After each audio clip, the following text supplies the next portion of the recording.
तीन खाद से आपके प्लांट में फूल बहुत ज़्यादा मात्रा में आएंगे, फल और सब्जियों की क्वांटिटी भी बहुत तेज़ी से बढ़ेगी। तो ये तीन खाद कौन सी है, इन्हें पौधे में कैसे देना है, इसी से संबंधित आज की ये वीडियो है। तो चलिए फिर वीडियो को स्टार्ट करते हैं। हेलो एवरीवन, कैसे हैं आप सब लोग। लव फॉर गार्डनिंग में आप लोगों का बहुत बहुत स्वागत है। किसी भी पौधे की संपूर्ण ग्रोथ के लिए नाइट्रोजन, फास्फोरस और पोटेशियम ये तीनों बहुत ज़्यादा मात्रा में देनी होती है। पोटेशियम से प्लांट में फूल, फल और कलियों की मात्रा ज़्यादा बढ़ती है, और जहां हम नाइट्रोजन और फास्फोरस देते हैं तो नाइट्रोजन से प्लांट की ग्रोथ बहुत तेज़ी से होती है। आप लोगों ने देखा होगा बरसात में कितना भी रुका हुआ ग्रोथ होता है प्लांट का अचानक बढ़ने लगता है। वो इसलिए क्योंकि बरसात के पानी में नाइट्रोजन पाया जाता है काफ़ी ज़्यादा मात्रा में। और जब फास्फोरस हम अपने प्लांट को देते हैं तो उससे जो पौधे की जड़ होती है उसकी बहुत तेज़ी से विकास होती है। साथ ही साथ जो पौधा होता है उसके फूल और फल का जो आकार होता है, साइज़ होता है, वो काफ़ी बड़ा होता है। तो इन तीनों में सबसे ज़्यादा ज़रूरी हम किस खाद को कहें ये तो हम डिफाइन नहीं कर सकते, ये हर पौधे के लिए अलग अलग रिक्वायरमेंट होती है। लेकिन पोटैश, NPK, नाइट्रोजन, फास्फोरस और पोटेशियम में सबसे ज़्यादा फूलों और फलों को बढ़ाने के लिए जिस चीज़ की ज़रूरत होती है वो होता है पोटैश। तो आज मैं आपको तीन तरीके का पोटैश दिखा रही हूँ। इन तीनों में जो भी आपको मिल जाए आप अपने प्लांट में दे सकते हैं। तो दो तो इसमें केमिकल है और एक इसमें ऑर्गेनिक है। ये आपको कहाँ मिलेगी, कैसे खरीदना है, अगर आप इसे खरीदना चाहें तो उसके लिए भी मैं आपको एक लिंक बताऊंगी, उससे आप इसे खरीद सकते हैं। मैं जल्दी एक लिंक आप लोगों के साथ शेयर करूंगी एक पोस्ट के द्वारा, तो फिर आप उससे कोई भी खाद खरीद सकते हैं। तो पहले मैं आपको तीनों खाद के बारे में बताऊंगी, फिर इसे प्लांट में देना किस तरीके से है उसके बारे में भी बताऊंगी। तो बने रहिएगा मेरे साथ आप।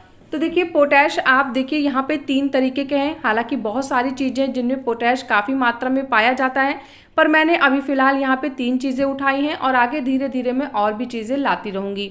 तो सबसे पहले हम बात कर लेते हैं रेड पोटैश की, और ये नर्सरी, छोटी मोटी नर्सरीज पे भी काफ़ी आसानी से मिल जाता है, और इससे प्लांट में बहुत ही ज़्यादा मात्रा में फूल, फल, कलियाँ बढ़ती हैं। तो देखिए क्योंकि ये एक केमिकल खाद है तो आप इसे अपने जो फ्रूट्स के और वेजिटेबल के प्लांट्स हैं उन्हें मत दीजिएगा। उनके लिए अभी मैं आगे आपको बताऊंगी क्या देना है। फिलहाल ये फ्लावर के जो प्लांट होते हैं, खासकर वो प्लांट जो मौसमी होते हैं, जैसे कुछ फूल होते हैं जो सिर्फ गर्मियों में खिलते हैं, कुछ फूल होते हैं जो सिर्फ सर्दियों में ही खिलते हैं। तो ऐसे में उनको बहुत तेज़ी से ग्रोथ भी करनी होती है क्योंकि उनका मौसम चल रहा होता है, साथ ही साथ उनको फूल और फल भी बढ़ाने होते हैं। तो उसके लिए हम इस रेड पोटैश का इस्तेमाल करते हैं। तो इसे प्लांट में देना कैसे है, सबसे पहले तो अगर आप चाहें तो इसे पानी में घोल के दे सकते हैं। तो मैंने यहाँ पे 1 लीटर पानी लिया है और 1 लीटर पानी में आधा चम्मच पोटैश घोल के आप 15 से 20 दिन में एक बार अपने प्लांट को दे सकते हैं। आप चाहें तो 1 चम्मच 1 लीटर पानी में घोल के और महीने में एक बार भी दे सकते हैं। जैसे अगर आपके पास इतना टाइम नहीं है कि हर 15 दिन में, 20 दिन में आप पौधे को खाद दें, तो महीने में एक बार भी आप ये खाद दे सकते हैं। बस क्वांटिटी थोड़ी बढ़ा दीजिएगा। 1 लीटर पानी में 1 चम्मच पोटैश घोल के डाल दीजिए। और इसको डालना कब है, देखिए जब गर्मियों के मौसम चल रहे होते हैं तो ऐसे में आपको जो बहुत तेज़ धूप हो तब नहीं डालना चाहिए खाद, तब आप इसको ना दें। और अगर ठंडियाँ चल रही हैं तो फिर आप इसे दिन में दे सकते हैं। दूसरे नंबर पे जो खाद आती है ये है NPK का 0050। तो NPK यानी नाइट्रोजन, फास्फोरस और पोटेशियम, तो इसमें N और P दोनों 0 है, सिर्फ इसमें K यानी पोटेशियम पाया जाता है। तो इससे क्या होता है ना कि इससे फूल और फल ज़्यादा मात्रा में होते हैं क्योंकि इसमें पोटेशियम है। इसमें नाइट्रोजन और फास्फोरस नहीं होता है, इसमें सिर्फ पोटेशियम होता है। और पोटेशियम का क्या काम होता है वो मैंने आपको अभी ऑलरेडी बता दिया है। इसको मैं इसलिए ऑप्शन में रख रही हूँ क्योंकि हर जगह हर खाद नहीं मिलती है। तो अगर आपके यहाँ नर्सरी में आसानी से पोटेशियम मिल जाता है तो फिर आप उसी को लें, और अगर पोटेशियम नहीं मिलता है तो NPK का 0050 ज़रूर मिल जाएगा। ये भी काफ़ी फेमस खाद है और ये भी केमिकल है, तो आप इन्हें सिर्फ फ्लावर के प्लांट में ही दीजिएगा तो आपको बहुत ही अच्छा रिजल्ट मिलेगा।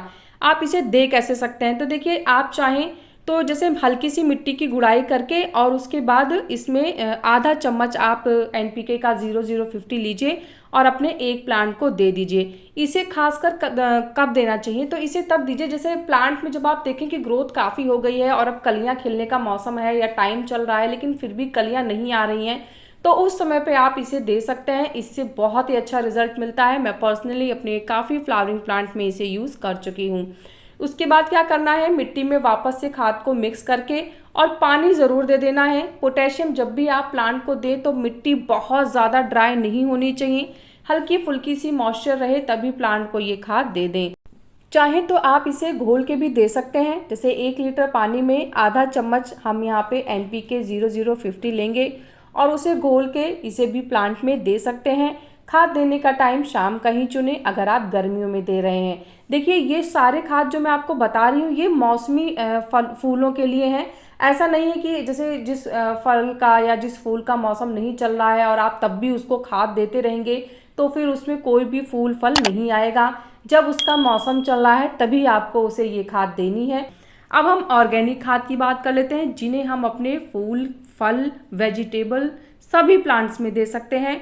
तो ये है केले का छिलका और ये बहुत ही ज़्यादा फायदेमंद होता है, फ्री की चीज़ है। बस ये है कि जैसे अगर हम केला खरीद रहे हैं खाने के लिए तो फिर उन छिलकों का हम यूज़ करते हैं। अब सिर्फ खाद के लिए तो कोई केले का छिलका नहीं खरीदने जाएगा, तो उसके लिए आप चाहें तो अपना जो मैंने केमिकल खाद बताया है आप उसका इस्तेमाल करिए। और अगर आपके पास केले के छिलके आते रहते हैं तो फिर आप उनको इस तरीके से ड्राई कर लीजिए और ड्राई करके उसे प्रॉपर अच्छे से सुखा लीजिए।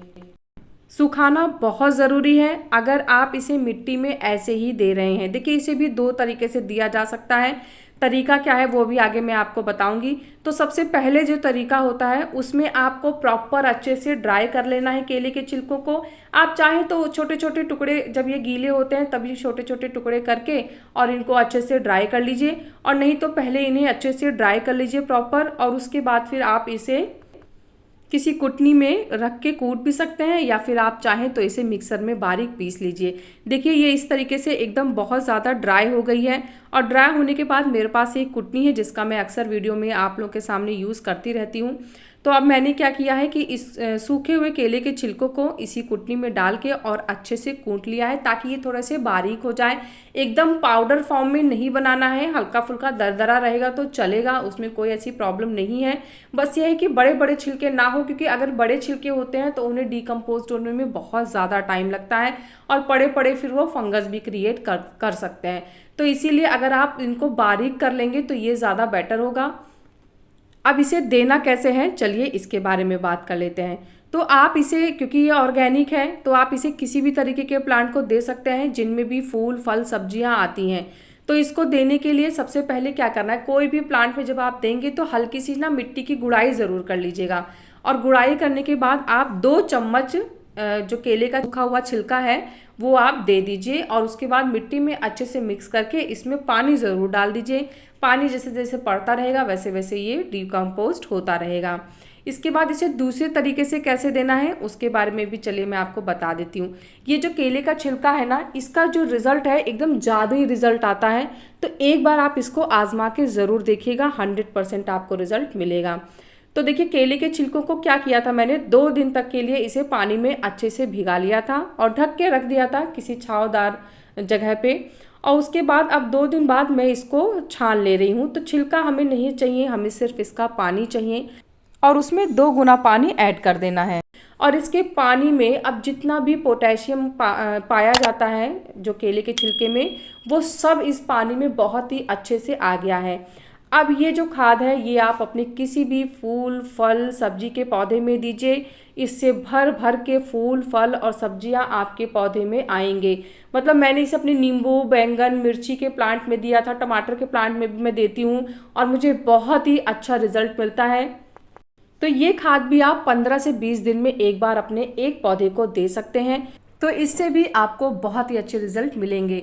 ये तीनों पोटेशियम रिच फर्टिलाइज़र हैं, तो तीनों में से जो भी आपको आसानी से मिल जाए आप उसे यूज़ करें और उसका फ़ायदा फिर आप देखिएगा। एक चीज़ मैं और बताऊंगी, हर पौधे के हिसाब से उसको जिस तरीके की सनलाइट चाहिए वो भी आपको ज़रूर देनी होगी, तो ही फिर आप फूल और फल की अच्छे से उम्मीद कर पाएंगे। तो सारी डिटेल, सारी जानकारी बता दी है। इसके बाद भी कोई क्वेश्चन कन्फ्यूज़न है तो आप कमेंट करिएगा।